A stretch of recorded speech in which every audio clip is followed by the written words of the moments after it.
first off, can you tell me about how you first became involved in the Katelyn Markham case? Okay. I received a call from our 911 dispatcher who said that skeletal remains had been found.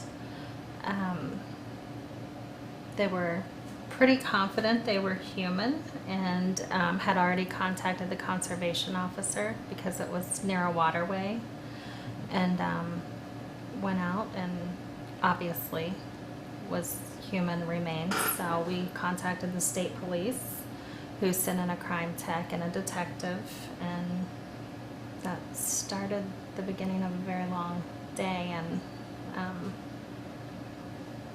contacting many people to get the information we needed. So that was my initial contact, and I was just told that a scrapper had been going through some trash and found what he thought was a human skull. And then did you also personally go down there to the scene? I did, yeah. We spent much of the day and night there because we had to do the recovery of the remains. So, and it's always a long process when you have a crime tech, just because they need to collect evidence, and there's lots of photographing and videotaping, and everything is very meticulous, I guess, in how they do their work. So Right. we go slow intentionally to make sure we try not to miss things. So At that point, it was you and primarily state police. Were there any other folks there at the time? there was the conservation officer. There were several of them, actually. There was the sheriff's department initially, and then when we determined that we were going to have the state police come in, obviously they took over jurisdiction. So, but we're a small community, and we have a great just amazing group of emergency responders, so we help each other. So if the sheriff's office or the conservation officers could help any of us, they would stay and help. So the fact that there were many agencies there is actually quite normal. Okay, great. And the remains, did you get to see them before they were being collected as far as Yeah. Okay, and there's been much made of the fact that Katelyn's skull was in a bag, is that correct?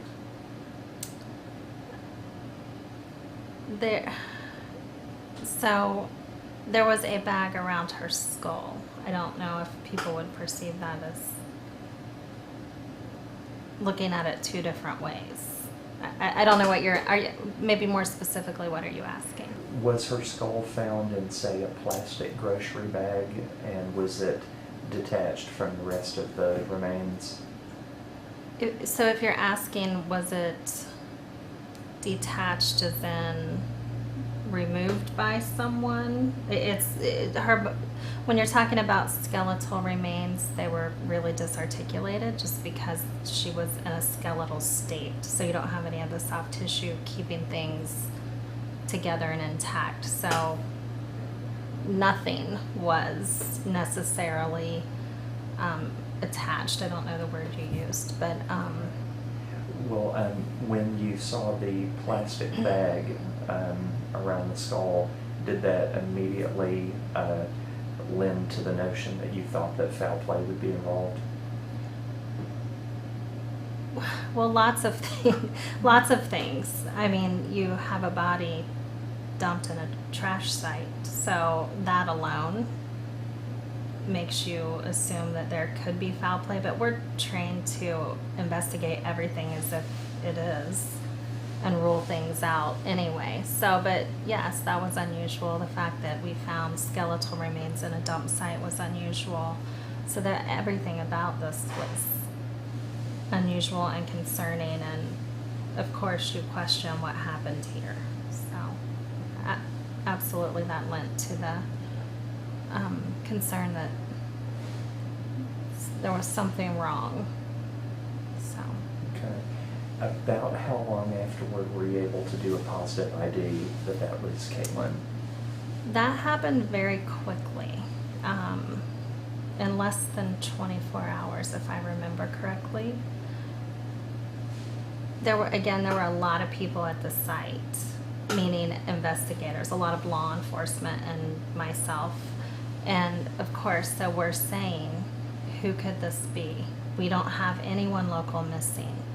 So then we start talking, who's missing around us? We knew there was a girl missing, I think from the IU Bloomington area. We knew there was a girl missing from Hamilton. There's a young man missing from Hamilton. So we knew there were some people in our area, even though not specific to Franklin County. So there was a sheriff's deputy who started just doing a random search. And he pulled up several photos of people missing locally. And Katelyn has a very distinct dental pattern. And if you see her smile, and she's smiling in many of her pictures, you'll notice what I mean. But so even from the photo, we wondered, could this be her? And so that helped, just that we had a suspicion that it could be. So then we were able to contact Fairfield. Do you have dental records? Which they provided very quickly. So of course we had a forensic odontologist come in, and he did the identification the next day. Again, if I'm remembering correctly, I'm pretty confident it was the next day. So that happened very quickly, and he was able to confirm from dental records that it was her. Okay. And at that point, how soon after was it until you got to meet the Markham family? I didn't meet Dave. I spoke with him by phone several times. I don't believe I met him until the EquiSearch team came out. That was about a year later, I think, when there were some other remains found, some skeletal remains. And then after that, Dave asked Dave Rader and the EquiSearch team to come out, and that's when I met him face to face, although we talked many times. What were those conversations like on the phone? Were they somewhat emotional, or were they more a little detached? Oh, well, it's hard to imagine what a parent who has a child missing and then confirmed dead is going through. So I can't even comprehend, what he's going through. But he was obviously emotional, as I would expect he would be. But he had a lot of questions, and my biggest thing about Dave is he is an advocate for his daughter, which is why you're here and I'm here. And I mean, he is truly, I feel, just fighting to keep this public, to keep interest in the case, to get answers. He really wants answers, and he deserves answers. So I hope he gets them. And with the state of Katelyn's remains when they were discovered, would you say it's virtually impossible to find or determine a cause of death? Yeah, we did not determine a cause of death. It's listed as undetermined. So, correct. Yeah. A few months later, you mentioned when EquiSearch came out with Dave Rader, and then it was kind of near Easter, I believe, they started looking for additional remains. Is that somewhat commonplace to where all the remains usually aren't found the first time out, and sometimes a few months may go by and additional remains might be found later? Well, nothing about this was common for our community. We're a small community. It's been a very long time since any skeletal remains were found here. So for me personally, it was a new experience. Working with a forensic anthropologist, he explained that it's not unusual.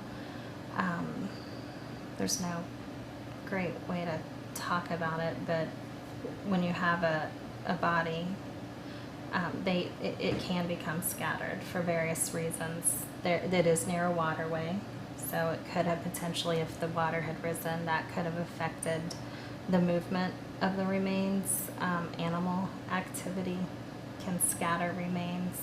So there are many things. And then as they settle, and there was also excavating being done in that waterway.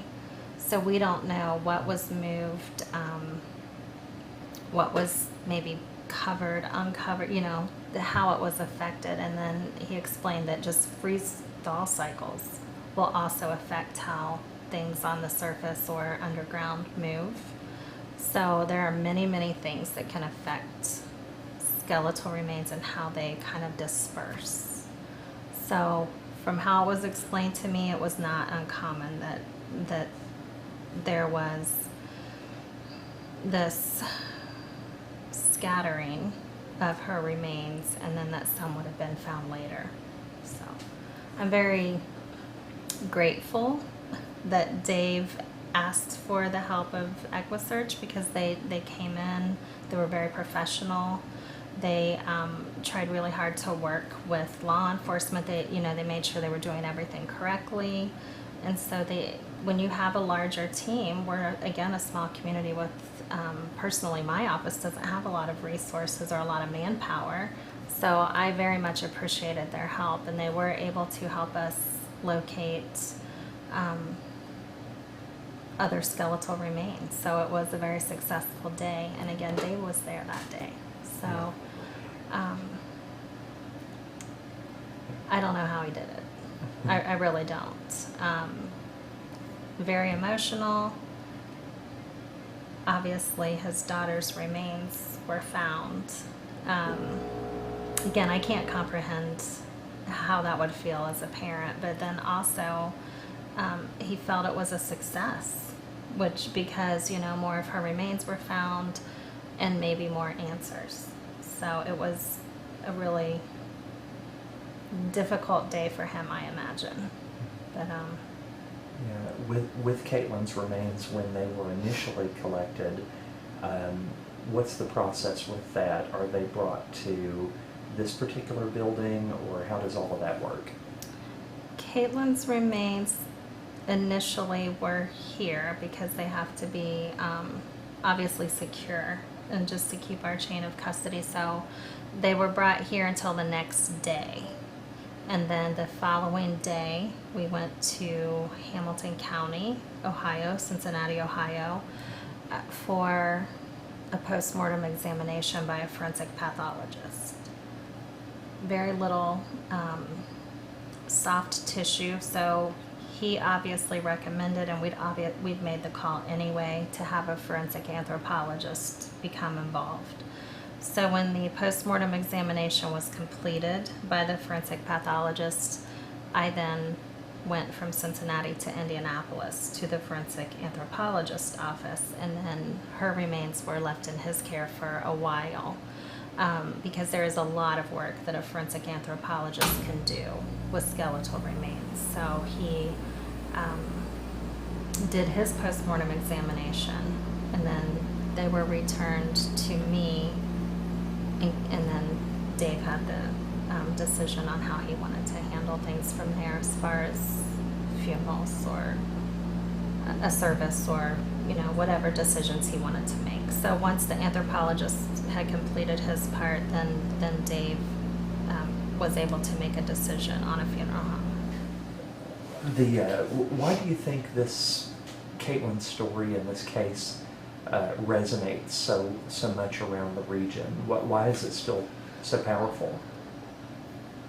Well, I mean, she's local, so I think just locally we're going to take an interest in getting answers for, someone in our own community. She's young, she was beautiful, she was vibrant. I mean, anything you learn about her, and you see her pictures, that smile, you always see that smile. So I think it's easy to kind of champion for her. You want answers. You want this to be solved, and for her family, you want answers. So it's just tragic. A young person died, and her family has lived with this for all these years, and they just need answers. And I think that because Dave is so good at keeping the story alive and keeping interest, then again it rallies the community and he has a lot of support from what I've seen. One of the things that's sort of a challenge with the case is that Fairfield Police and Indiana State Police are having jurisdictional issues regarding perhaps wondering where Katelyn actually was killed and where she was found. What are your thoughts about those challenges, and do you have any comments or observations about that? I really don't know a lot about that. My limited perspective and time with them, which was early on, they were very much working together. So, but I understand the complication of, but again, my understanding's limited, I'm sure, but right now she was found in Indiana, so I was under the impression that the Indiana State Police had jurisdiction, but I can't speak for them, so really they're the people to ask. But the little bit I saw, they were very much working together. And again, it's ultimately the same thing. Everyone wants this solved. Everybody wants answers, so if they're working together, that's going to benefit the case, in my opinion. How hopeful are you that this may one day be solved? I think it very well could be solved. It happens, you hear of it happening all the time. I don't think Dave will ever stop searching. I think that he will keep people working and interested, and I think that's going to be very important for him to do. So I absolutely believe there's hope that they will solve this case. We have good detectives, we have good law enforcement who are working on it, and I think that I think someday they will get their answers. Here in Brookville, can you describe the community? What are the people like, and what type of community is this? This is a great community. We're small. You know a lot of people. People are very invested in their community, and just you walk down the street or go in the grocery store and you really do like, hey, how are you? You know most of the people that you see. It's a good place to raise a family. It's just a really nice community, and we have, you know, our tourism aspect in the summer, especially with the lake, so we have a draw of people coming in. There's a lot of events that go on here. It's just a great place to live. It really is. Great. And the specific area, the trash dump area off the side of the road, I had the opportunity to visit it with Mr. Hicks before, but geographically, can you kind of describe where that area is within the community? Yeah. I mean, it's just a few miles, maybe 5 miles from here. I'm kind of roughly guessing.